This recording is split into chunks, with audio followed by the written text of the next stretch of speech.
Welcome on in to Full Court Cleveland right here on the Big Play Sports Network. Nick Padone back on the program. Lucky to be joined in studio by Sam Amico and the superstar joining us from South Beach, Rafa Hernandez Brito. Rafa, you look like you're on a movie set out there. What's up, guys? Merry Christmas. Feliz Navidad para everybody. You know, I thought I was looking cool here, but my wife said I look more like a mix between Jose Feliciano and Stevie Wonder, so I'll just lose the glasses. So, yeah. It is really so I can him. see you better, but happy to be with you guys. What's up? Happy to be with you. Obviously, on today's show, we're excited to break down some Cavs headlines, look at the upcoming matchups, take a look at some of the top storylines around the association. But fellas, the hot topic coming out of Christmas was the NFL versus the NBA, and LeBron James was kind of a pivotal factor in this debate as he kind of waged war against Roger Goodell right there on ABC last night, saying, hey, I love the NFL, but Christmas Day belongs to the NBA. Sam, what'd you make out of those comments from King James? I thought it was right on. I mean, because the NBA did put on quite a show. It was easy to access for older people, which, you know, Netflix not always is easy to access. A lot of people might not have that. But the NBA traditionally, look, the NFL, you think of the NFL on Thanksgiving, you think of the NBA on Christmas. I know the NFL has creeped in lately. Eventually, I think the NFL is going to try to play a game like every day of the week during the holiday season. But LeBron's right on. I think the NBA still, to me, at least in my life, still owns Christmas. Rafa, what'd you make out of what LeBron said? I know I saw you were in some trench warfare on the Twitter machine. Well, listen, first of all, to begin with this topic, let's put on the table that all of us, including everybody on the Twitter world, talking about ratings and NFL and NBA, don't know anything about ratings and what it means and what it actually ends up being for the leagues. They both leagues are fine. I think it is an unwritten rule, an unwritten protocol that the NFL just violated by scheduling games on Christmas Day, just like MLB doesn't schedule a World Series game on a Monday night, just like the NBA does not schedule games on Thanksgiving. This is something that I'm sure was talked about amongst the powers that be. But at the end of the day, there is a lot that the league can do, speaking of the NBA, to combat what the NFL just did, and not only stealing Sunday from Jesus Christ, but now stealing his birthday and stealing every day of the week of that celebration.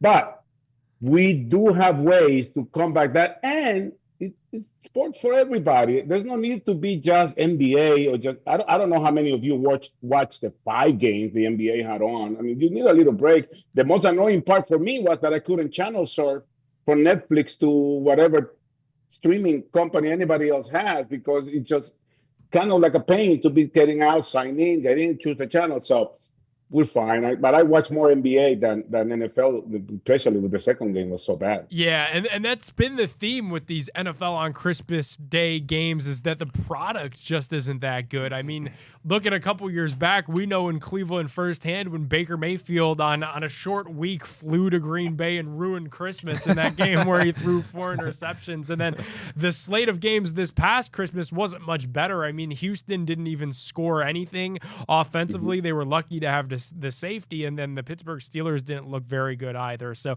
the NBA owns Christmas. I think they solidified that this past holiday season. We're going to break down some of the biggest Cavs headlines. You're not going to miss this because we got a big West Coast trip coming up for our Cleveland Cavaliers. Don't go anywhere. More of Full Court Cleveland right after this.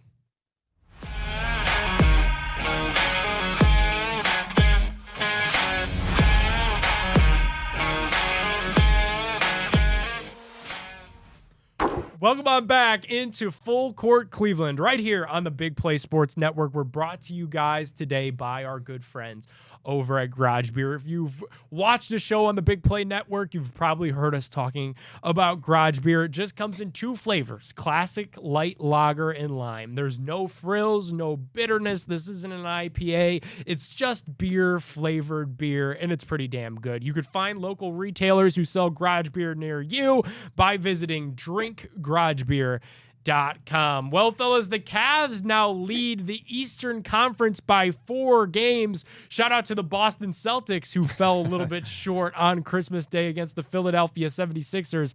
At the time that we're recording this, the Cavs got themselves a pretty nice cushion as the number 1 seed in the NBA. How much has the Cavs' depth helped them navigate this season thus far?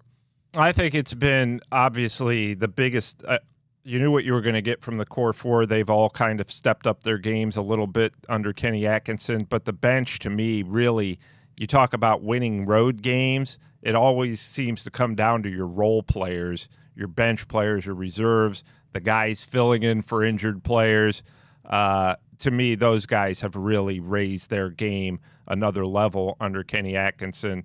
Roth, as they've talked about getting shot quality. We look at guys like Karis LeVert, Sam Merrill, Dean Wade, now Max Strus, George Niang. I'm probably forgetting somebody in there, but they're all getting very good looks at the basket and playing with a great deal of confidence. We saw George Niang in the last game before recording this, made 2 huge winning plays against the Utah Jazz. He cut to the basket as sharp as George can possibly cut for a backdoor layup toward the end of the game, and then he made a big steal and hit Karis LeVert for a breakaway pass and slam. So I think that's been the reason. If you talk about having the best record in the NBA, it's because everybody else has been at their best other than the core 4. And we have talked about this many times in Full Court Cleveland, how we know what the core 4 are going to bring, right? They have been healthy. Both of them have rested a little bit, like Garland and Mitchell. But I think when it comes to the bench, it's not only what LeVert and Jerome have done, but also how the Cavs, and I don't want to say survive, but have been able to step over these injuries. The late one with Okoro, who's going to be missing the whole West Coast trip. But, one time it was Dean Wade stepping. He went down with a little injury. Then Sam Merrill finally comes in. And I've been saying this, guys. He has been doing a lot of stuff that you don't see in the score sheet or the stuff that is not sexy for the highlights. But he's been doing a great team defensive. He's been doing rebounding, stealing, and he finally showed up with his latter-day sniper outfit and came out with those, 6 triples that he had in the last game we played at home and to keep that winning streak going. And Kenny Atkinson continues to look down at that bench. And even Jalen Tyson had played valuable minutes. Talking about somebody you forgot, Sam, the rookie has really stepped up and taken those minutes that have been vacated by the injuries you mentioned. And the Cavs continue to look well. And another thing you cannot overlook, and we said it here in the show, those days off that they had have really helped the Cavs. In the 5-game winning streak, they are averaging 104 points allowed per game in those 5 wins. Remember, we talked about how the repetitions defensively was going to help the team. The guys maybe didn't like much the scrimmage in practice, but Kenny Atkinson, the coaching staff did. They're shooting the ball well. 4 straight games with at least 19 3-pointers, 20 3-pointers in 3 straight games for the first time in franchise history. And, they continue to put over 120 points. So I think it's a team effort. But what Kenny has to go against the second unit on the other side is a lot more powerful than anybody else has shown so far. And that's the big thing that we're talking about now is they're the 1 seed, got a nice little cushion here, but we're just starting to break out of the holiday season. There's a ways to go.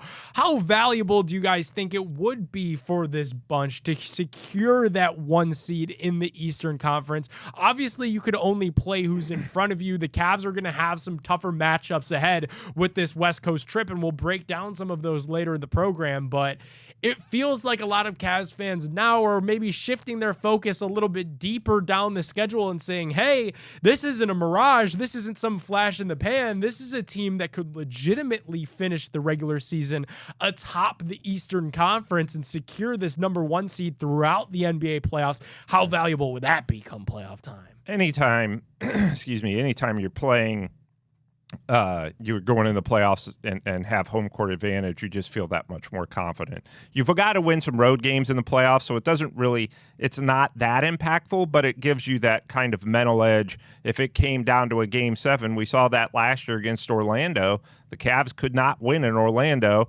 Obviously, this is a different season, but having that game 7 at home. They go down by 18 points in that game 7 because they had home court advantage.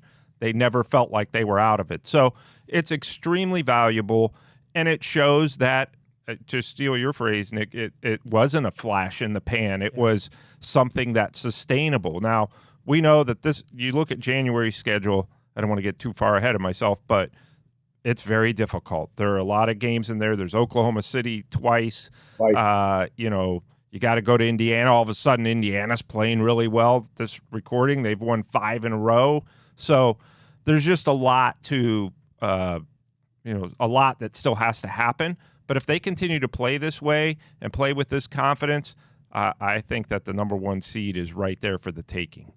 Yeah, and I hate to be the one bringing in the coach's cliche here, but at the end of the day, all the Cavs can do is continue to do and playing whoever they have in front of them, because the Cavs beat some teams that Celtics have lost to, and it was the Cavs' easy schedule, but it's the Celtics injuries, right? Yeah, so at the end of the day, all you have to do is continue doing that fundamental basketball that the Cavs have been playing, passing the ball until the defense cannot, shift anymore. And you mentioned being the number 1 seed. That comes with just continue to play the way they have been doing. Best home team record in the NBA.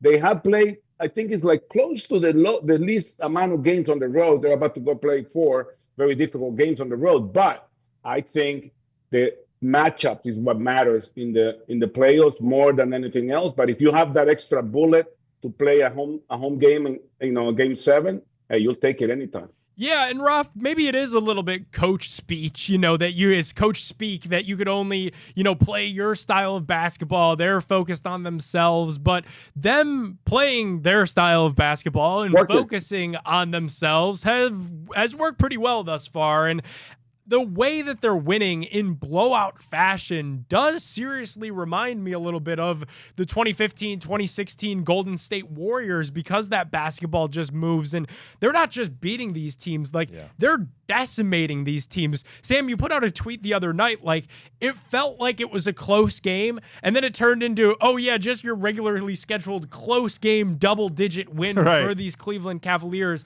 The last 8 victories were all by double digits. How is this team continuing to just blow out their opponents night in, night out? I think it's very similar to those Warriors that you mentioned, the 2015-16. You see the similarities in the way that they're finishing games and winning games. Utah played the Cavs extremely close. The Cavs didn't really have all their weapons firing perfectly that night.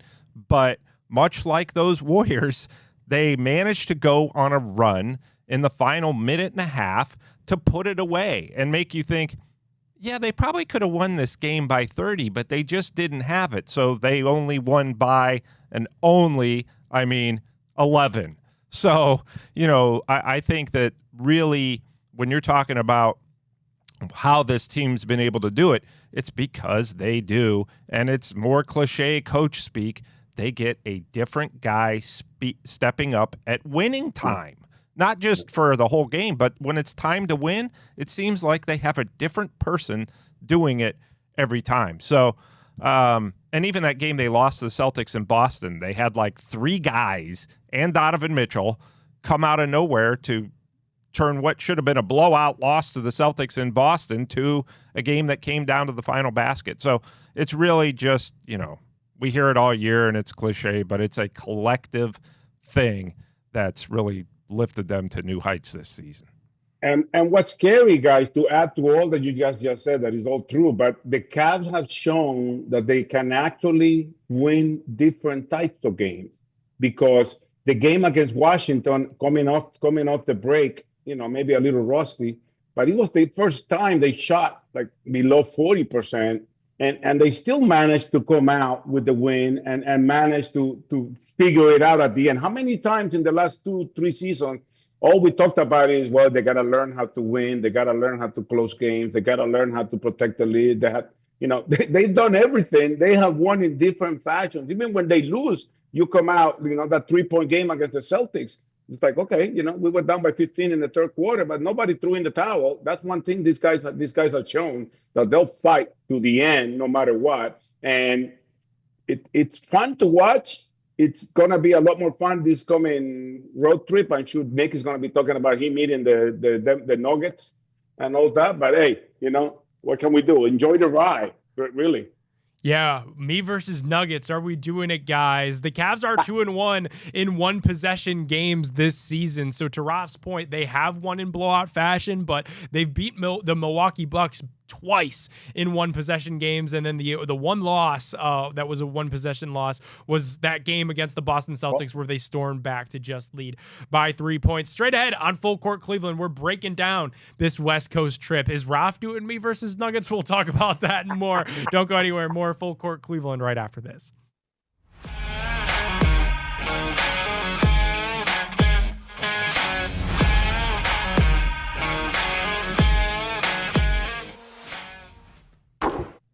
Welcome on back into Full Court Cleveland right here on the Big Play Sports Network. Nick Padone, lucky to be joined in studio by Sam Amico, Rafa Hernandez Brito joining us remotely from South Beach. Raf, it looks so warm there. I can't take Raf seriously every time he talks because I'm just looking at the palm trees and the sunshine in the background of that shot. Obviously, the Cavs are going to get a little bit of sunshine as they prepare for their big West Coast road trip, the toughest stretch of games on this Cavaliers schedule. What do we want to see? What are our expectations and takeaways from the Cavs as they go out west? We'll break down these specific matchups in our next segment, but overall, what are we hoping to see out of these Cavs? I think the main thing you want to see is them playing like they've been playing, and that if they do that, they're going to give themselves a chance in some very difficult places to win basketball games. Denver, Golden State, the Lakers the day after LeBron James turns 40 years old, and then the defending Western Conference champions, Dallas Mavericks. So I think that, it's always harder to shoot the basketball well in someone else's building, and the Cavs' entire strength this year is moving the ball for open shots. Can you knock those down on the road? As Raf just said, it's a miracle when they shoot under 50% as a team. So if you shoot close to 50% on the road, you're going to frustrate the home team, almost like the Atlanta Hawks did to the Cavs in Cleveland. They shot the ball extremely well. Cavs didn't have any answer for that. The Cavs can do that and play their game and stay, within their defensive principles. I think they're better than all four of these teams they're facing.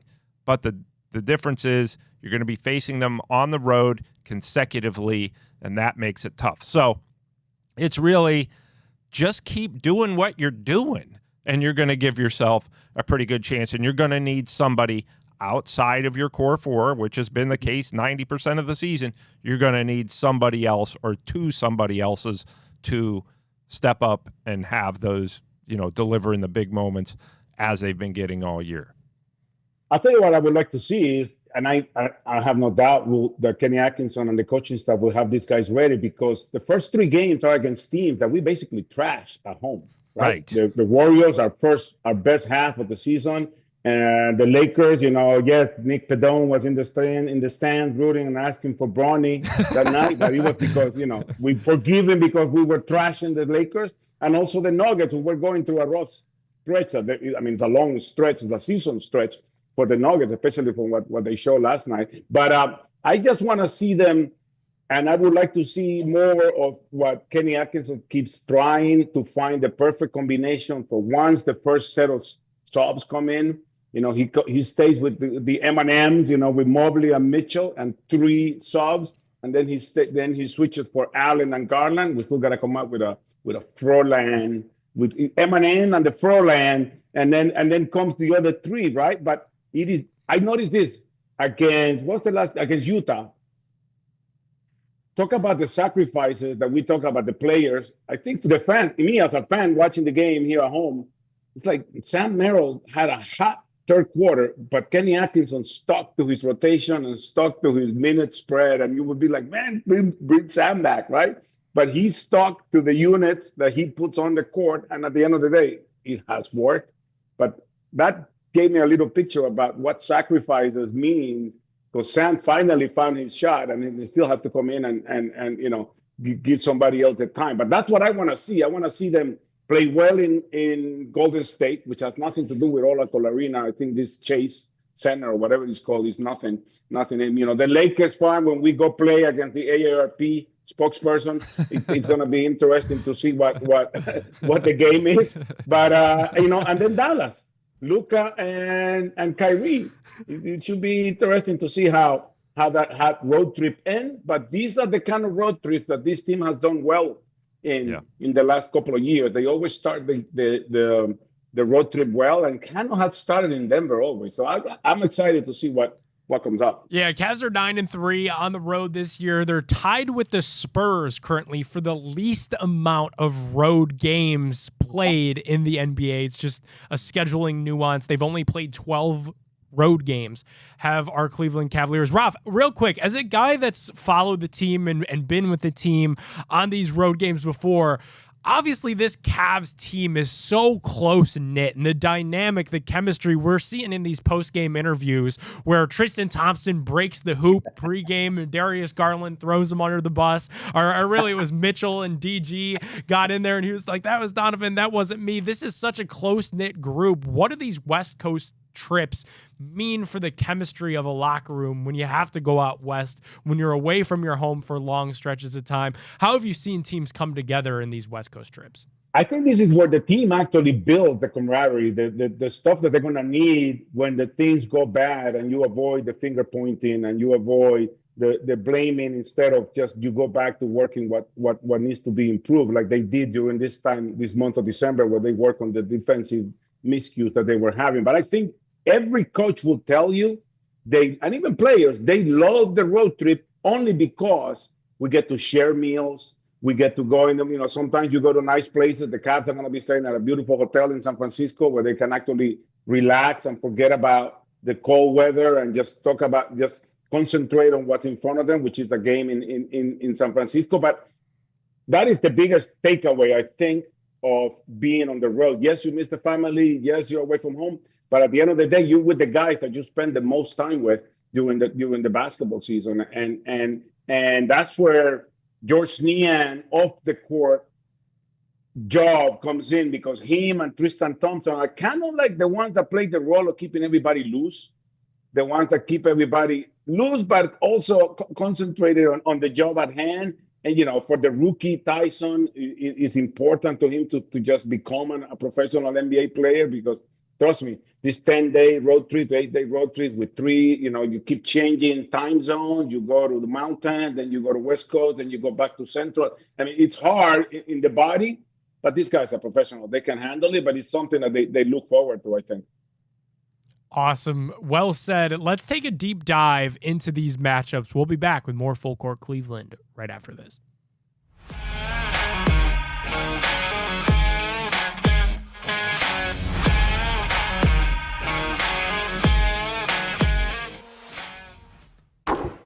Welcome on back into Full Court Cleveland right here on the Big Play Sports Network. Excited to break down some of these West Coast matchups as our Cleveland Cavaliers will be on the road Friday against the Denver Nuggets. Ralph, you said it a couple weeks ago. The Cavs caught Denver on a little bit of an off night. Cleveland defeated Denver at Rocket Mortgage Fieldhouse 126-114.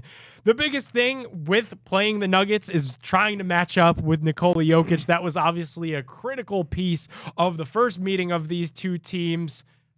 Sam, how we doing it? How we slowing down Jokic for a second consecutive time? Yeah, what's interesting is they kind of found a little something there with, obviously they've been doing a lot of switching, the Cavs, on defense, and they managed to not switch so much on him. But if you look at the Cavs' MO defensively this year, it's we're going to let one guy on your team go nuts. Mm-hmm. So we're going to let that happen. The rest of everybody else is getting shut down. So I think that alone kind of frustrated Jokic in Cleveland. Was like, well, they're kind of letting me do whatever I want, but I can't pass the ball here. Or when I do, my teammates aren't delivering. So if we've looked at them defensively, the Cavs, that's been the same home and road, especially Roth. After that break, they've really not taken up the defense a notch, another level, which to me, again, Kenny Atkinson will take no credit for that. But it's like, hey, we got this break. here's our weakness, our Achilles heel. We're going to step it up in this area, and they've been able to do that. So I think that's the big key defending Jokic in that way is if we have to let him go nuts, go for it. Don't let anybody else do anything. And with Denver, that shouldn't be as difficult as maybe some of these other matchups.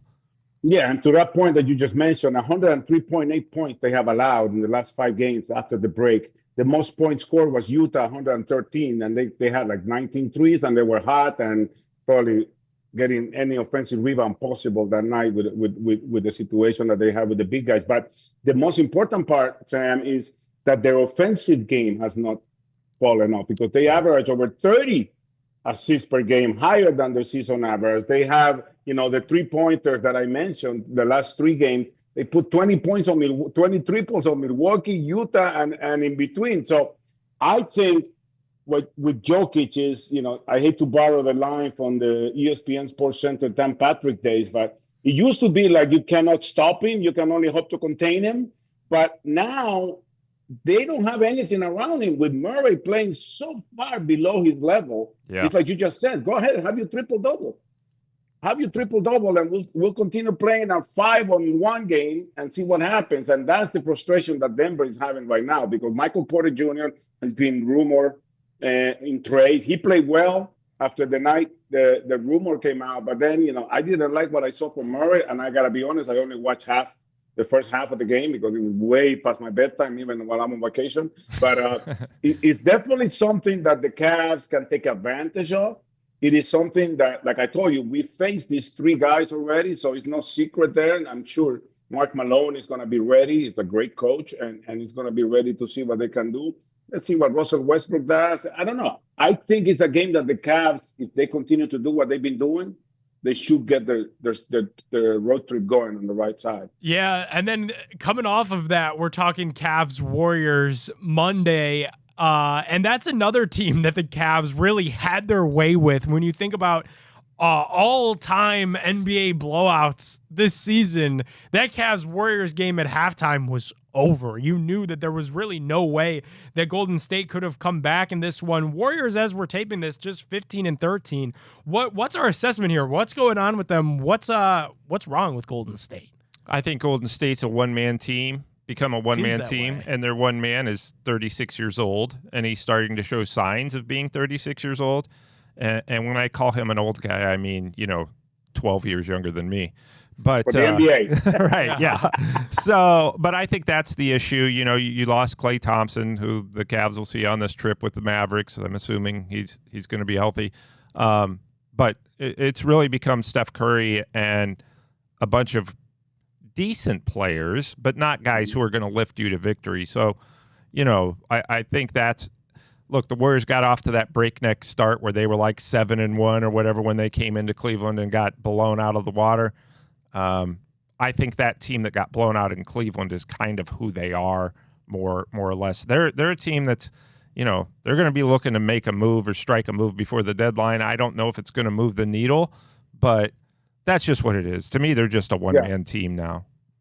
And speaking of moves, I thought the Schroeder move was going to make it, but I didn't like what I saw the other night on the Christmas game. And I'm hoping Ty Jerome is inspired to come back to Golden State and do what he did in the game here at Rocket Mortgage Fieldhouse. I don't think the return of Kenny Atkinson means anything anymore. We've been having so many returns to Brooklyn facing for the first time and everything. But at the end of the day, it's what you just said. It is a team that needs Kuminga and needs somebody else in the Buddy Hield to shoot lights out in order for this team to keep up. Because even Draymond Green said it after the game at the Fieldhouse that it was like looking a video of themselves and seeing how the ball was moving, and they couldn't even switch. Even after the third movement of the ball, they couldn't switch on time, and they know what we bring in. It's just hard to keep moving and keep rotating on defensively. And if the Cavs, like you said, Sam and Nick, if we shoot the well we have been shooting, because it's no longer a streak, it's almost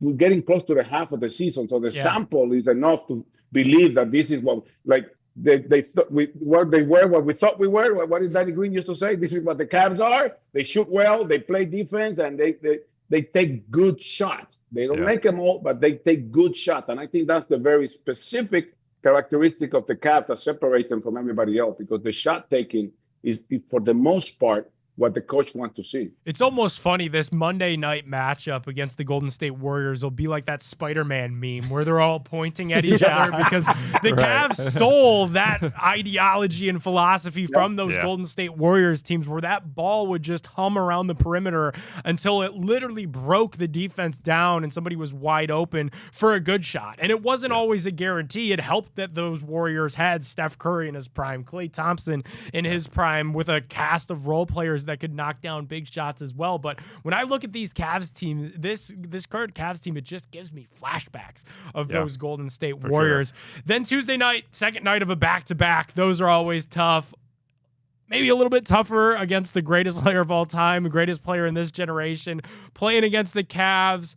How tough is that going to be? Second night of a back-to-back against the Lakers, especially when it's on the road. You're deep in a West Coast road trip. Yeah. This is going to be a tough one, but LeBron will be coming off of his 40th. This is the night after LeBron's 40th birthday as well. This is LeBron's first game as a 40-year-old. Fittingly comes against the Cleveland Cavaliers. Right. So, you never know what to expect in those games. We saw in Cleveland, LeBron came out on fire, and by the middle of the third quarter, Nick's chanting for Bronny because it's such a blowout. So, I think that you never know what to expect in those games, because sometimes the problem with the Lakers is the same problem they've had all year, which is you never know what you're going to get from the guys around LeBron and Anthony Davis. Sometimes they'll be great. D'Angelo Russell's, Austin Reeves, those guys, Rui Hachimura. Sometimes those guys are great. And if they are, that's a problem. But they're great 30% of the time. So, if the Cavs can have one of those games where it's them against LeBron and AD, they're gonna win regardless of LeBron celebrating his 40th. And I think you just hit the nail right on the head. It's just he does have a lot more help than the other guys that we have been talking about. And, proof to that is Austin Reeves winning the game when he couldn't find LeBron to give him the ball for the last shot against the Warriors on Christmas Day. He took the layup and left everybody hanging. So I think he has a lot more help. We don't know what Anthony Davis is going to be healthy or not. He missed almost the whole game. He got hurt in the first quarter, never came back against the Warriors on Christmas Day. So I don't know. It's something that I hate to go back when he was on this side, that we always say we got LeBron and they don't. And you always have to face that fact that when he gets inspired and when he wants to win a game, he usually wins the game. And just the fact that it's his first, think about this is the stuff that you watch in the movies and you don't believe it. Why does he always have to be like that, right? First game ever for Bronny, first bucket at Rocket Mortgage Fieldhouse with Nick Padone rooting for him in the stands. First game for LeBron James as he turned 40 against the Cleveland Cavaliers. So it seemed to me that LeBron can't get away from us. It's not the other way around, right? Yeah.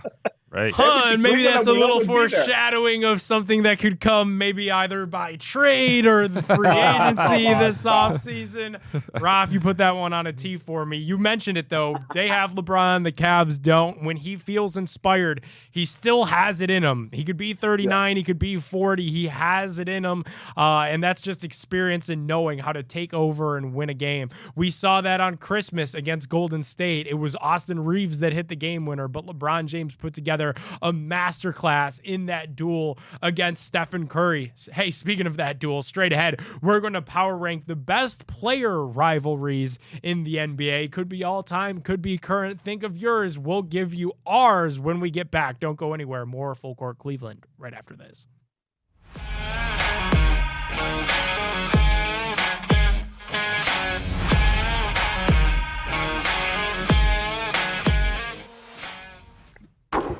Welcome on back into Full Court Cleveland right here on the Big Play Sports Network. Nick Padone, lucky to be joined with Sam Amico, Rafa Hernandez, Brito joining the program from the sunny state of Florida. Guys, it's time to power rank the best player rivalries in the NBA, and this obviously comes right off the heels of that awesome Christmas night showdown where it was vintage LeBron, it was vintage Steph going head-to-head at each other, and I was watching that game, and it was kind of cool because thought to myself, how many times are we really going to have this matchup that has been around since 2015? You know, this is a rivalry, if you will, that's about a decade old. Every time Stephen Curry and LeBron James play each other, you know there's going to be fireworks. Late fourth quarter, they're exchanging big threes. LeBron James is blocking shots. It comes down to an Austin Reeves game winner. It was awesome to see. So it's time to give the people the best player rivalries in the NBA. Sam, we could start with you. You know, I usually go 6 deep on these things, but I struggled to come up with 3 really good ones. Damn, but 6-pack. Right, yeah. So I'm going to just, after the holidays, I need a break, so I'm only going to do 3. But I think that, you know, obviously this isn't something that any of us saw, but you would have to figure Wilt against Russell would be in there. Wilt Chamberlain, Bill Russell really was kind of the first player rivalry that the NBA saw. So they were the pioneers of the player rivalry. Mm-hmm. That, you know, I would say really of the last 20 years, LeBron and Steph. I mean, you know, especially the last decade and it started with the Cavs Warriors. I think that's been, even though they don't guard each other a lot, they do get switched onto each other, and their teams are, because of them, have always been in contention. So I think that's a modern day one that really holds its weight against anybody. Number one, in my opinion, obviously some of us like Nick did not see this, but Bird Magic really, and it wasn't just because of their rivalry. It started in college. You know, they played the national championship game, and it went all the way for another decade, and they saved the NBA. The NBA was about dead. The NBA was boxing, as boxing is today. And it was just, you know, it was going slowly out of the mainstream, if not quickly out. And Bird Magic, I mean, we all know the history of this. They came in and saved the NBA. And interestingly, didn't like each other at all, and then became really good friends. That's why it bothers me when people say, today's players are too friendly, they get along too much. I'm like, Bird and Magic loved each other. So I don't understand that. But anyway, Raf, that's my 3-pack. It took about, you know, a 6-pack worth of me talking, but it was still only 3. I cannot start with anything other than the Bird Magic, because that's the one that you said saved the NBA. I remember I would never even dare wear black Converse weapons because those were Magic shoes. You know, I wore the green or the white ones that Larry wore, and that's the one that you see like, wow, that was really a duel. Even though Larry owned him, the Lakers have been owned by the Celtics all their lives anyway, so it doesn't matter. But I'm saying it's just a matter of what people felt even outside of the court. Yeah. Right? The Magic Bird was just a duel in everything, for MVP, for Finals MVP, for everything you want to, anyone you put in there, you know, that is the one that everybody talks about. But I don't. You guys are too serious for me. I think a matchup that I like a lot is the Myles Garrett, TJ Watt going on right now. I'm going outside of the 94 feet. I'm going into 100 yards. I like that. I think Myles Garrett and TJ Watt have been going at it about who's number one, and I think Myles has him by far. So, you know, and I like another duel for LeBron, because the LeBron Steph, it was more Warriors Cavs. I like LeBron James and Lance Stevenson, blowing in his ear and on tiny shoe. We could honestly do this power rank at some point with just great LeBron rivalries, because you hit on that. You know, LeBron and Lance Stevenson gave us some iconic moments, but you know that blowing in LeBron's ear was like one of the first memes that ever blessed the internet. Like that was everywhere for a long amount of time. And then, you'd be remiss if you wouldn't mention like LeBron's first go round in Cleveland. And then even a little bit when he went to South Beach, like LeBron and Kobe was kind of iconic for my generation of basketball fans. And the time that, they could have been swapped for one another, like via trade, LeBron and Kobe was definitely another massive rivalry throughout his career. I tell you what's a big rivalry is Damon Green against the private parts of a lot of the NBA players. What's his name? How about Joel Embiid and being suspended is another one, or Joel Embiid actually playing? That's Joel Embiid versus healthy enough to play is a huge rivalry in the NBA today. James Harden in the free throw line is another. That's more of a romance than it is a rivalry. All right, we're going to step aside. We'll wrap the show. More Full Court Cleveland. Don't go anywhere. We'll be right back.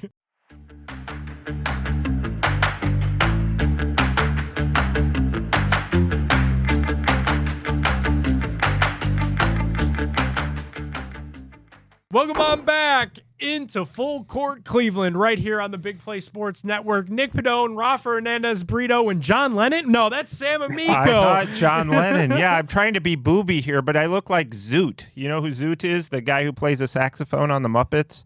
He's got the big nose and the glasses. Yeah, that's who I am right now. So, but I live with it. I like it. I like it like this. I get to be like Roth.